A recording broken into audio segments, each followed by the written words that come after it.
What's up? My name is Benton Reed, and welcome to another speed draw. I've seen a lot of people on TikTok putting this pixel filter over their room to see what their room would look like in an indie game, and I decided instead of just using the filter, why don't I just do it myself and draw some of the stuff in my room in pixel art as a way to kind of practice really detailed environments and that kind of thing in pixel art. A little bit of a warning for this one. It's going to be a longer one, and it's also going to be a little bit of a slower one. I sped it up to my normal speed, and it was giving me a headache to watch because I zoom in and out so much. So I slowed it down a little bit, but just fair warning, if you're photosensitive or maybe honestly even motion sick, uh, maybe give this one a pass or just be advised. But without further ado, let's jump in. So I started out by just kind of roughing in the arrangement. I knew the furniture pieces I was going to have, and so I wanted to kind of pre-fit them into the space. So I have my 2 shelving units, my stereo system, my cube bookshelf, and my bed. So I'm starting with the shelving units. They're both identical, which means I can just copy and paste them. And then roughing in the stereo, cube bookshelf, and the bed, just to get kind of an idea of how everything is fitting in space. And not worrying too much about texture or shadows or anything, just really roughing in the shapes and making sure that my bed slats fit. Starting with the stereo, I tried to make everything as close to correct as possible. So like there's the right amount of units in my stereo, they're all about the right relative size, the screens are in the right place, just trying to have as much attention to detail as I possibly could while also doing pixel art. And so that was kind of the challenge I set for myself, was to be as true to life as possible when I'm working in pixel art and have almost no space for details. Now I'm just adding some more shadows.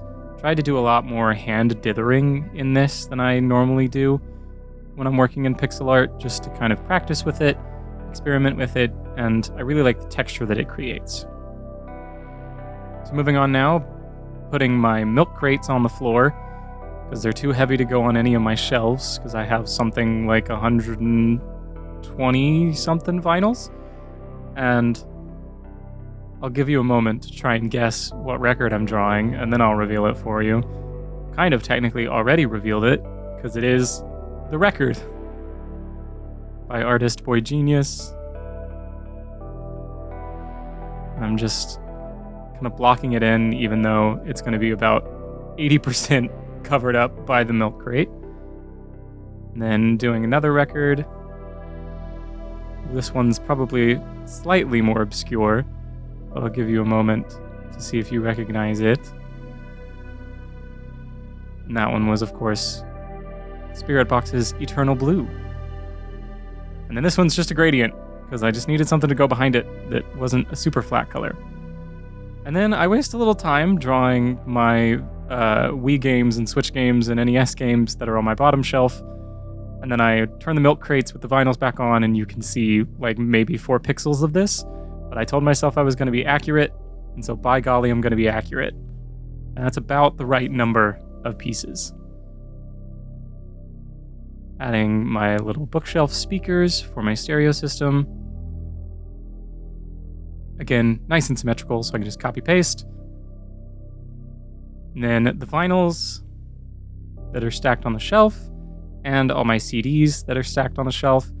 These are one of the only things on these shelves that is not exactly number accurate. This one, my bookshelf up from it that holds all of my Junji Ito collections, it has the right number of books, they're the right number of colors. Not number of colors, but you know what I mean. They're the right number, right colors, and in the right location, and take up about the right amount of space on the shelf, which was a fun little thing to try and plan out. But I'm just adding those details in, giving them a little bit of shadow, giving them a little bit of texture. Again, working in pixel art, especially at this resolution, there's so little room for information that you just kind of have to throw it in where you can. And then my Lego bonsai tree with just a little bit of shading filling up the rest of that shelf. Up another shelf is my Dungeons and Dragons shelf. So I have my 3 original first edition D&D books, my little children's guide to monsters book, and then all my official D&D rule books. My dice box that I custom made has a mirror in the top with a couple of dice in it. My aluminum cast bug bowl that I use to roll my dice in, and then my little mimic chest, as well as my little potion bottle that's full of dice. I'm just playing with textures, playing with color, trying to create the look of these things. Moving up, I have my Lord of the Rings plus Hobbit little collection. This is one of the other things that I omitted. There's a Lego set in front of them from the Lord of the Rings that I just couldn't get with so little space. And there was a little jump in the speed draw there where I added the rest of the things on that shelf, because I forgot to start my recording back after taking a break. This is my bass amp, my guitar amp, my little Fender Mustang. It's not little, really not little, but this is just a little box, fabric box I have, a couple of binders that are on this shelf. Again, trying to keep as accurate as possible. Next shelf is where I usually have whatever vinyl I'm currently listening to on a little stand. I was gonna do Sleep Tokens Take Me Back to Eden, and I just couldn't get the cover right, so instead I went with Phoebe Bridgers' Punisher.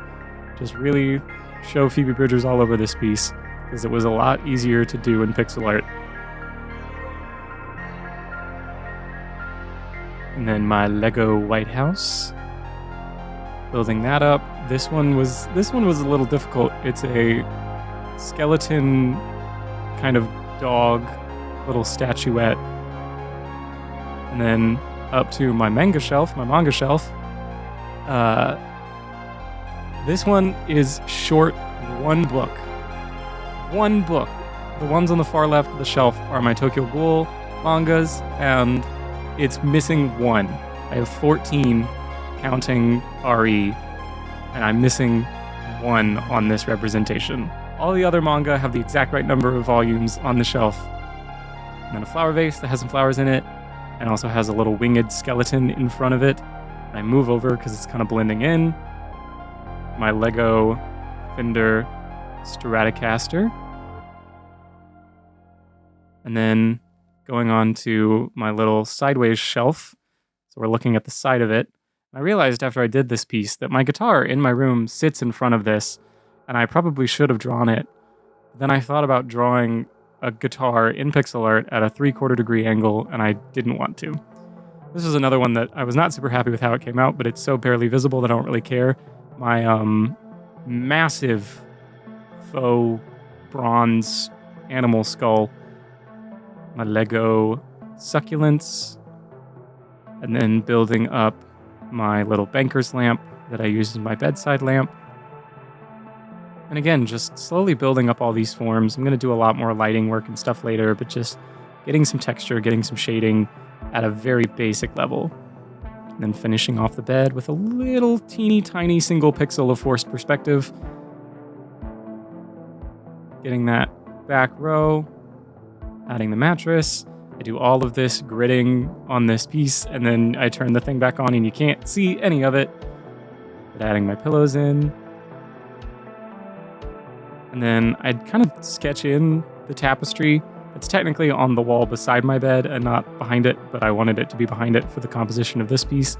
And I did it really rough and freehand, and I didn't like it because everything else is so square and clean. So I drew in a square and just made it a lot more uniform. I'll come back to this tapestry later because I really don't like how it turns out to start with. And I do a lot of things to it that I think make it look a lot nicer. I was trying to simplify it, and then I realized that it just doesn't look good if I simplify it. So I de-simplify it. Then starting to work on light and shadow, adding some shadow to the tapestry. Not worrying too much about it, just a very loose kind of from the bed shadow to imply that kind of swag that it has. And then I tried to do a drop shadow in a certain way, and I just could not remember how I had done it previously. So I instead just grouped all these layers together and did a hand drop shadow. It's not, I'm going to darken that back wall as I go through, so it's not super important that that shadow look super clear. It's just a little bit of a contact shadow to give it some depth. And I spent a lot of time playing around with the background, trying to figure out what wall color I want, and I just don't like anything that I'm doing until I get to kind of a darkish color, which is also not true to life because my walls are very boring and off-white. And then another thing that I just couldn't get to look the way I wanted it to, I have these little puck lights on my shelves that light up the wall behind them. Just could not get it to look right. But I add a multiply layer over everything, and then I start laying out where the light beam of this bed lamp is going to go, and carving out the shadows where it's hitting the bookshelf, and just slowly dithering those edges. And then I'm going to set it out onto another layer in a moment, or carve out where the bed is, since it's up at the head of the bed. Trying a different thing for the lights on the shelf, giving up again. Playing with some of my levels, trying to find a level that I like, and then letterboxing it a little bit so it looks a little bit cleaner. I don't have the floor and the ceiling interfering with the colors. And then this space is empty in real life, but I wanted to add something there, so I added what I'm probably going to end up adding there in real life as well. A little portrait, charcoal portrait that I did of myself for a final for a drawing class in college. But now you can see I'm separating out the light from the shadow layer and then blending a little differently so that it gets a little bit more of a light effect. You can see I'm playing with just very, very light blurs. So I still have the texture of the dither, but it's a little cleaner. And then I think about doing like beams of light from a window, and I think I'm going to ditch it, and then I eventually come back to it and get it to look how I want. But I do want to add a little bit of an environmental light to that outer edge. And then the bed was looking a little bare, so I added my weighted dinosaur plush and my big floppy Easter bunny plush in a moment. There he is. Trying to figure out where his ears are. He's kind of just leaning back over the railing.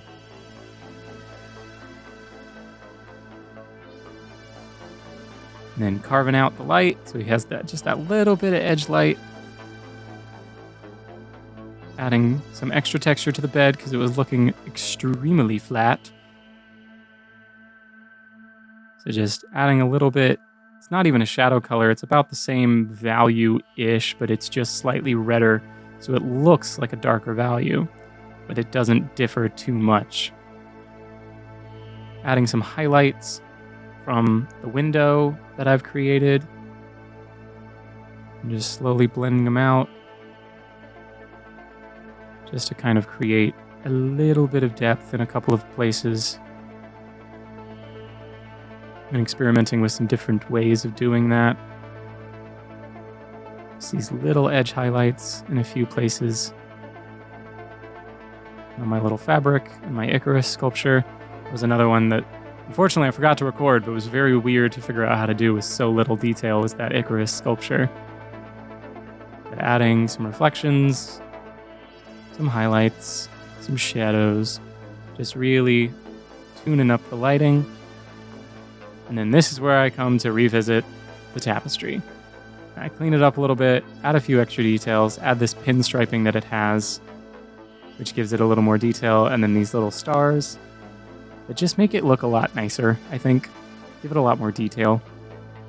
Carrying the added texture onto the background element of the bed.